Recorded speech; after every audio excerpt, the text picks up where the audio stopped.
Some intruders break in for money, some for control.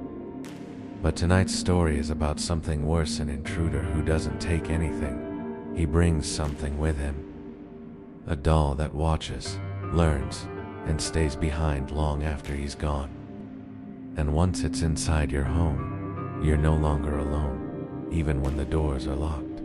I woke up to a sound that didn't belong in my house. Not loud, not sudden, just shifting somewhere it shouldn't be. At first, I thought it was the house settling. Old wood, pipes, something normal. But the sound came again, closer this time. I sat up in bed, listening carefully. The hallway outside my room felt different. Not empty, not quiet, just occupied. The door was closed, exactly how I left it. But the space beyond it didn't feel the same anymore. A faint smell drifted in.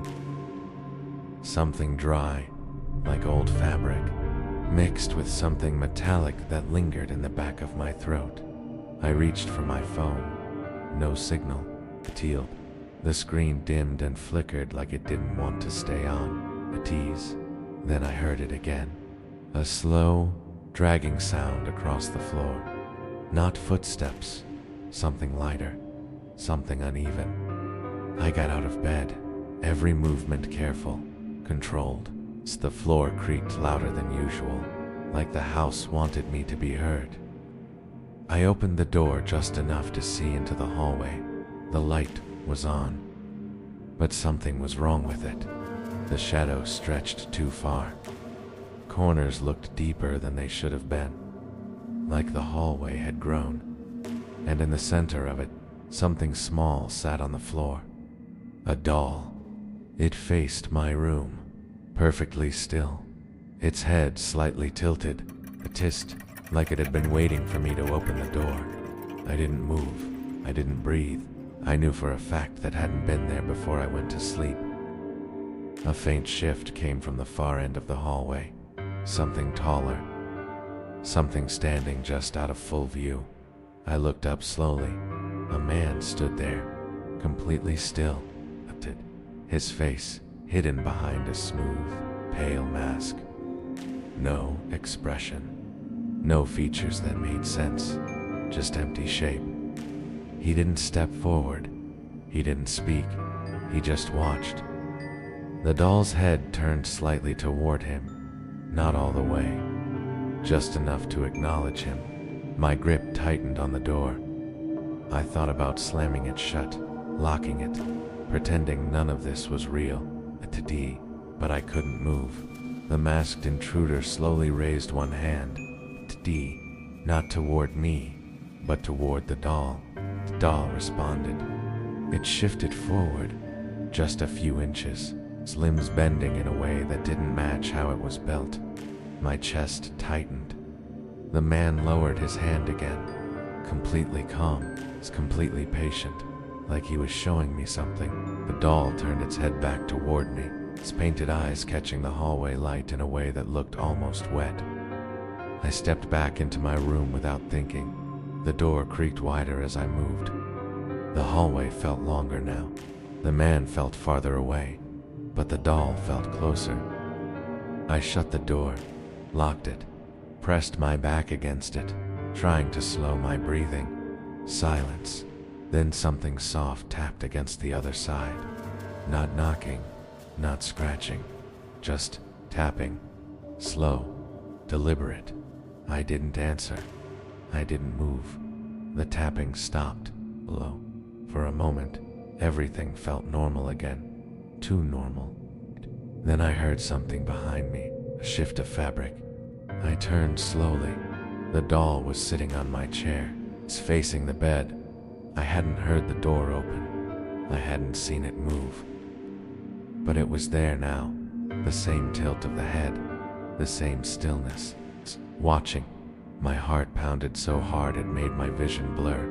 The bedroom felt smaller, like the walls had moved in just slightly. The closet door creaked open behind the doll, just a few inches. Darkness inside. Something in there shifted. Not the man. Something else. Something quieter. The doll's mouth twitched. Just once, I grabbed the nearest thing I could find and threw it at the chair. The doll fell to the floor, but it didn't land like something lifeless. It adjusted, taut itself slightly, then went still again. The hallway outside went completely silent. Too silent. I opened the door slowly. The masked intruder was gone. The hallway was empty. No sound, no movement, no sign anyone had ever been there. I looked back into my room. The chair was empty again. The doll was gone. For a second, I thought it was over. Then I noticed something small on my bed, a crease in the blanket, shape that hadn't been there before. It's like something had been sitting there, watching me, waiting for me to notice. I don't sleep in that room anymore. Sometimes, late at night, I still hear that soft tapping. Not at the door, closer than that. Like something small moving just out of sight. And I know the truth now. The masked intruder doesn't need to stay, because the doll always does.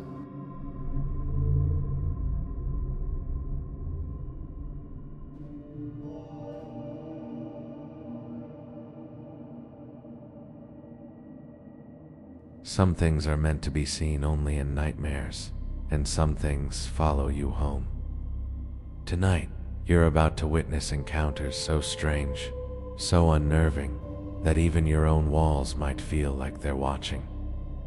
Shadows will stretch, faces will twist, and what seems familiar will warp into something that shouldn't exist. Every story is a step closer to realizing that some presences do not need permission to enter, and they never leave quietly. I unlocked my front door after midnight, and the hallway already felt wrong. There was a faint smell of old wood and something darker, like iron and rot. A small doll sat perfectly centered on the rug. Its painted eyes were glossy, unnaturally so, reflecting the dim hall light in a way that felt alive. Patina. I didn't remember owning it. The face was human enough to feel familiar, but distorted enough to make every nerve scream. The hallway stretched farther than it should have. Shadows leaned toward the doll, curious and silent, like the room itself had changed overnight. I bent down, and the floor creaked beneath me. The doll's head tilted slightly. I could swear it was watching me, with intent. Soft footsteps echoed behind me. I spun. No one. Only the faint smell of iron lingered like a promise. At the end of the hallway, the masked man's shadow appeared, didn't move, yet the doll's head followed him as if obeying some unspoken command. I froze. His mask reflected the hallway light, making the shadows crawl along the walls in ways that made no sense. The doll's mouth twitched. A soft creak came from the floorboards near the doorway, almost like a warning. Every instinct screamed to run, but something held me in place. The masked figure had already entered my home, and the doll seemed alive. I picked up the doll, expecting it to scream or bite. Its eyes blinked once, deliberately, unnervingly human. Tina tried to put it back on the rug. Tina. My hand brushed the floor, cold, sticky. Shadows stretched toward the doll like they were drawn to it. Tige. He didn't move. The masked man just observed from the hallway's end, his breathing slow, deliberate, synchronized to my racing heart. A whisper echoed in my head. He knows you. I spun. Empty room. Only the doll sat unnervingly still in my hands. I set it on the couch. Its limbs were too long, fingers bent unnaturally. The mask glinted in the TV glow, shadows following his presence. Something shifted behind me, a subtle weight. A floorboard creaked. Doll's head followed my movements with precision that shouldn't have been possible. I considered calling the police, but my phone wouldn't unlock. The screen flickered. Showing the doll standing upright in the hallway wasn't possible. The hallway seemed longer. My walls subtly warped, as if reality itself was yielding to his presence. Another whisper. He waits. My skin crawled. The front door didn't move, as though the hallway had absorbed the lock entirely. Shadows pooled near the entrance, forming the faint outline of the masked man. His doll was in front, puppet-like, perfectly mimicking my tentative steps. The doll's head twisted fully to look at me, then returned to face the hallway. Its painted lips formed a smile I couldn't comprehend. Spleeth. I backed into the living room, every reflection showing the masked man and doll where they shouldn't have been. The TV, the windows, even the mirror. I grabbed a knife. It felt heavy and useless. The doll sat on the table, fingers bent toward me. The doll seized with his attention like a weight pressing down. Something scraped against my ankle. Kay. I glanced down. The doll had moved. Kay's limbs contorted unnaturally, crawling like it had its own will. My breathing became loud, ragged. I understood I wasn't alone, not with him, and certainly not with the doll staring at me with impossible intelligence. I threw it into the closet. It landed and turned to face me, spinning with mechanical precision, eyes glinting with dark purpose. The masked man stepped forward. Shadows followed. The room constricted, ceiling lowering subtly. I understood he controlled more than just the doll. My phone flickered to life. Notification. He already knows you're awake. I dropped it. Silence followed. Thick, suffocating. The doll's tiny mouth opened. Quateral whisper. Play with me. I wanted to scream, but my voice caught in my throat. I stumbled back, tripping over the rug. The masked man did not move. He was everywhere and nowhere. The doll crawled toward me on its small, bent limbs. I bolted for the door, yanking it open. Cold night air rushed in. When I looked back, the hallway was empty. The doll, gone. The smell of iron remained. I never slept that night. When I returned home the next evening, there was a small package at my door, staring up at me, waiting. Some people notice the quiet ones. Tonight's story is about a figure who doesn't knock, doesn't speak, and doesn't need permission. This is the story of the masked Dollkeeper, and once he appears in your neighborhood, nothing will feel safe again. The first time I saw him, it was just past midnight. His dark figure standing perfectly still beneath the street lamp, a small, twisted doll in his hands. I froze. The doll was small, dressed in Victorian clothes. Its painted smile stretched too wide. I thought I imagined it. Same street, same time, same posture, holding a different doll. This one's eyes glimmered faintly in the lamplight. Neighbors complained about missing pets, doors left unlocked, strange scratches on walls. Sitting in your living room chair, I began locking doors obsessively, checking windows, installing cameras. None of it mattered. He didn't enter through conventional means. The dolls moved, always closer in the morning than I remembered placing them the night before. Sometimes standing upright on their own, sometimes on the edge of beds. I tried destroying one, burned it. The next morning, a new doll appeared, untouched, in a box on my doorstep, smiling. The masked Dollkeeper never spoke. He never acknowledged us, only his presence, lingering like a shadow at the corner of vision, and the dolls waiting. One night, I stayed awake until dawn. I watched the street, hoping to see him vanish. The dolls were alive, in a way I couldn't name. The more we tried to ignore them, the more aggressive the placement became. Always in bedrooms, near windows, on porch steps, silent. All of them had dolls. I tried to confront him, approached him at night, flashlights raised. He vanished before I could reach him. Only the doll remained, staring back. The dolls never broke, never faded, always intact, always smiling, always watching. Windows were left unlocked, strange marks etched on door frames. Always the dolls, always the silent figure nearby. Cameras caught glimpses of a white mask, a dark coat, no face beneath the mask, a figure moving with impossible patience.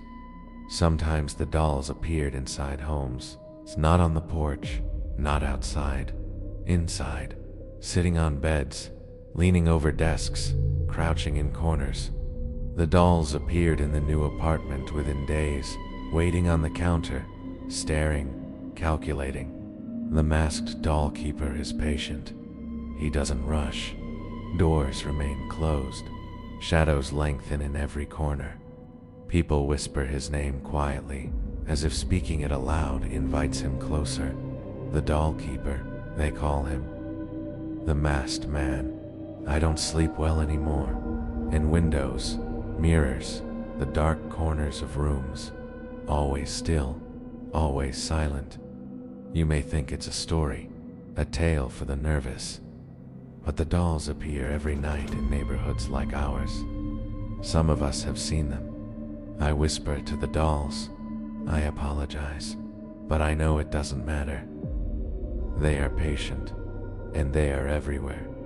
Even now, when the street is empty and the night is quiet, I can feel them waiting, watching.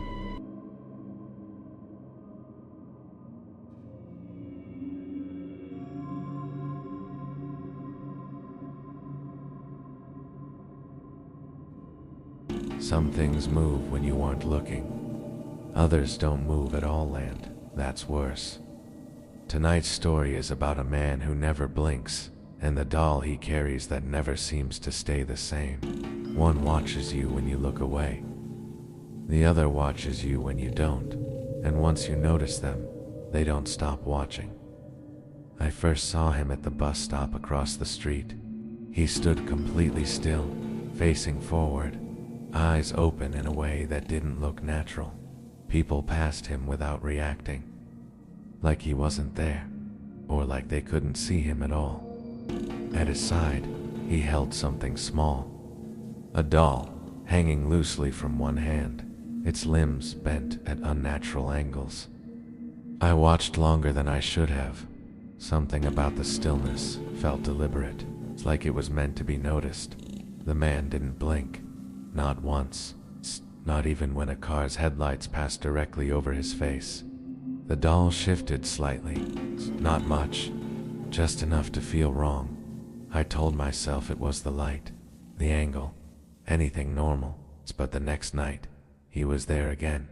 Same time, same position, same unblinking stare. The doll was different, same size, same shape, but its face wasn't the same. The features looked rearranged. I stepped outside to get a better look. The air felt heavier near him, like walking into a room where something had already happened. Up close, the mask of his face wasn't a mask at all. Just skin that didn't move, didn't react, didn't blink. His eyes were fixed forward, but I knew he was aware of me. The doll's head turned slightly. I stepped back immediately. The man didn't react, didn't move, didn't breathe in any way I could see. The doll's arm lifted a fraction higher than before. That night, I couldn't sleep. Every time I closed my eyes, I felt something watching, not from outside, from inside the room. Nothing there, but something felt off, like the space had been adjusted slightly while I wasn't looking. The next day, I found something on my kitchen table. The doll. Not the same one exactly, but the same shape, the same twisted limbs, the same wrongness. I hadn't brought it inside. I hadn't touched it, but it was there. I stared at it for a long time.